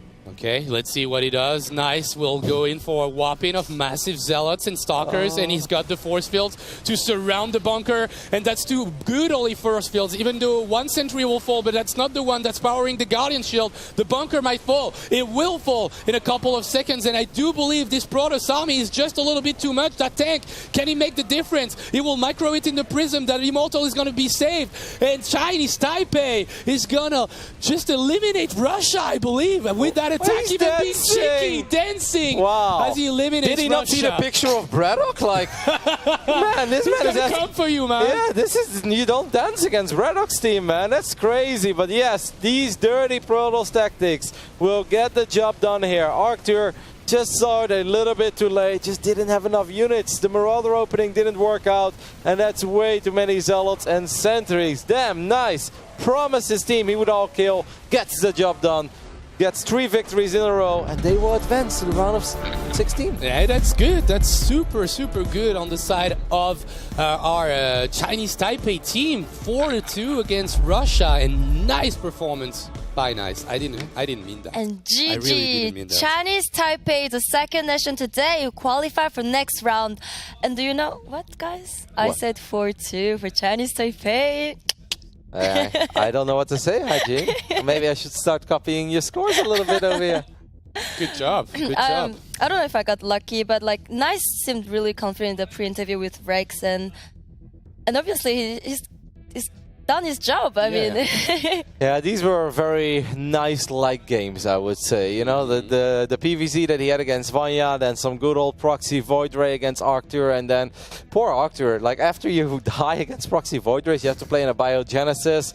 Looking back at it, the Marauder opening wasn't the right thing to do, but you know that it's very easy to sit there in hindsight and say that wasn't the right thing to do. But you know, maybe on a map like a Biogenesis, maybe just open 2 racks. You know, as long as you get a lot of Marines out, and I'm not saying 2 racks before CC, but 1 rack CC, fast expand, reactor tech lab. Just get as many units out as possibly.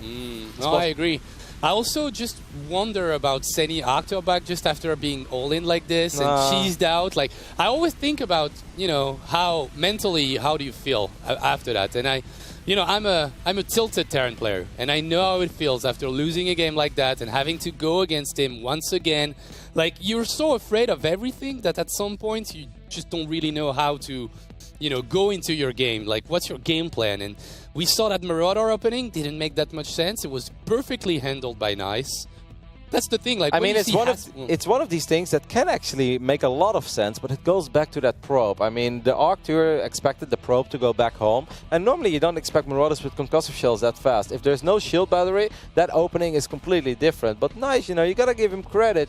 He tricked the Arctur a little bit, sending the probe to the left bottom. Then he got the perfect scout, and obviously Arctur was a little paranoid early on, protecting his gas. Everything's already a little bit delayed. Yeah, it's just one of these games where things didn't line up, and obviously the map didn't work in favor of Arctur there. You know how we used to say that Nice was a mini Haas? I think that Haas is a mini Nice now. Like, he seems way better, you know, like in terms of, like the builds are a little bit more refined. I think his micro and decision making is slightly better in every way. And Nice seems, you know, like a player to look forward to, and we will get to see him because now they are in the round of 16. Okay, and I think the interview is ready, and we're gonna talk about what happened here with Rex. Well, Rex hasn't played, but he's the best English speaker in this Chinese TAPEI team. Okay. And he's getting ready for the interview. So maybe we can talk about the next game while waiting for the interview. It's gonna be Brazil against Bolivia. Cool series as well. I think Brazil, lots of people look at this team as one of the potential like top 8 maybe. They can climb their way out of round of 16. At least that's what I expect from them because of Kelazur's performance during the year, and the other players, and obviously Eric, who's a really strong Zerg player that you need to look and be afraid of a little bit. And Turkey Dano. And I don't really know Turkey Dano. I love Turkey Dano. What a great name. Oh yeah, just the name. Okay. No, okay. I mean, of course. You don't have information that I don't have. Oh, then. if you play on NA server, you know Turkey Dano. Okay. Okay. So Rex is here with us now. Hello, congratulations for your qualification. So Yeah, thank you. what did you think of the games? I'm pretty nervous because Has and Expect lost, and all we can defend is Nice, but Nice is confident to win, but I can't trust him, Yeah. Okay, so this is NationWars. So what does it mean to you to participate into this tournament?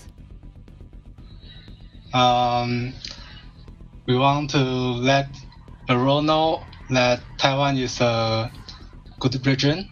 We are good, but maybe not many people know. So I hope we can play well and let people know that Taiwan now is a strong region. Yes. And how far do you think you can go with this lineup? I think if we don't face a really strong Zerg, a really strong the nation that got really strong Zerg, we can go very far. So, Yes. And so if you had to say like the top 4 nations in the tournament, who would you say? I have to Google it. Okay, it's fine. yeah, Okay, let's just say who's I the... can. No, go ahead. Yes. The team got Zero. and, Team Cero is really good. and Raynor. Raynor. Italia. Yeah. Yes, and sort of. Oh, okay. Oh, okay. Yes, and Nick maybe. Okay. Yes. Nice. Okay. So you do think that Zerg is pretty powerful? Yeah. It's pretty powerful. Yeah, my teammate think so. So I have to trust them. I've got a question for you. First of all, of course, congratulations for advancing to the round of 16. But I wonder, the Protoses in your region, they seem to have a very distinctive style, a little cheesy, a little crazy out there. Why do you think that is? Why do you think that both Nice and Haas play so different than almost all the other Protoses out there? I don't know. Haas is a man who has his own mind, so that's why he can play so unique. And Nice, I think Nice is a little cheesy, but he got Korean style, cause all his build is learned from top Korean player. Okay. Yes. What about the Terrans and the Zerg of your region? I mean, I've seen some of your games. You're also a little crazy out there, aren't you? No. No? I play a lot of, but I play a lot of late game, but always lost. So sad. I like to play late game, but I can't win. Oh. Yeah. Well, I hope, I know that you're the substitute, but I hope to see a couple of your games as well in the round of 16. That would be a lot of fun. And once again, congratulations. Very well done. Yeah. Okay, thank you. I don't have anything else to add. Like, I'm super surprised you guys were able to beat Russia, and obviously, massive congratulations, and congratulations to Nice. It was really impressive, I think, today. Congratulations and good luck for the next round. So next week we'll see you again. Bye. See you, Rex. He's a cool guy as well. He isn't is. he? I like his really humor. nice. He's chill and He's the cheeky one of the team for sure. Yeah, The other ones are cheeky in game, and he's also pretty cheeky in game, but he's really good with the interviews. And that makes only 2 spots left for the round of 16, and so 2 series more to come today. You have Bolivia, Brazil coming, and then we're gonna have Germany, Spain. Yeah. And you can start voting now, either for Brazil or Bolivia. It's with BRA for Brazil or BOL for Bolivia. I think it's important to mention that Kelazur will not be playing today, guys. So before everyone is like, 4-0, Diego clean sweep. Kelazur is currently on a plane to South Korea, so he will not be playing. So, yes, Eric will be there. Of course, a very strong Zerg from Brazil. Turkey, Dano, and then I also believe they have got a Terran player called Terran. Yeah, so it's pretty straightforward. Sickest nickname of all time. But, I mean, obviously, I'm still feeling Brazil, and I'm not gonna lie if I say I'm super familiar with the team of Bolivia, like probably play on some barcodes as well. Yeah. but it's going to be a little closer, man. Like, I feel that Eric course. was a little better like 5-6 months ago than he currently is. And obviously, Calazur Diego, he's their heavy hitter. So without Calazur, this suddenly becomes a very exciting series. Of course. It looked like a 4-0, and I think like my first prediction, without knowing that Calazur wouldn't be there, was a 4-0 in favor of Brazil. But now we get a series on our hands. That's a good opportunity for Bolivia, maybe to upset everything. Okay, well, see you in 5 minutes. We're gonna have a break, and stay with us for the third series of the day.